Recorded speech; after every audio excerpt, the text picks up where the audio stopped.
Hello guys! Hello Kasitaw Farm! Kumusta na po ang ating mga income or kumusta na yung ating mga selling? So guys, i-share ko sa inyo kung paano mag-withdraw kay Sitaw kahit walang TIN number. So, base sa aking experience, naka-withdraw ako kay Sitaw kahit wala akong TIN number or tax number na hinihingi pag nag-withdraw. Ang gagawin nyo lang, fill upan nyo yung nagpapakitang sinasabing ma-fill upan dyan. Lagay nyo yung name, address, at saka ibang information na hinihingi. At yung hinihingi na tax number or TIN number, ang ilalagay nyo is 6 na 0. 000. 6 na 0. Yun ang ilagay ninyo. Kasi yun yung ginawa ko.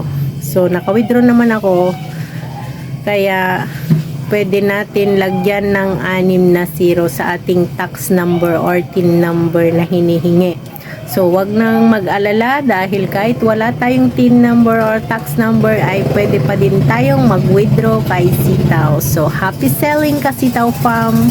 More earnings to everyone. Thank you for watching. Please do subscribe my YouTube channel, Lynn Ramos. Bye-bye!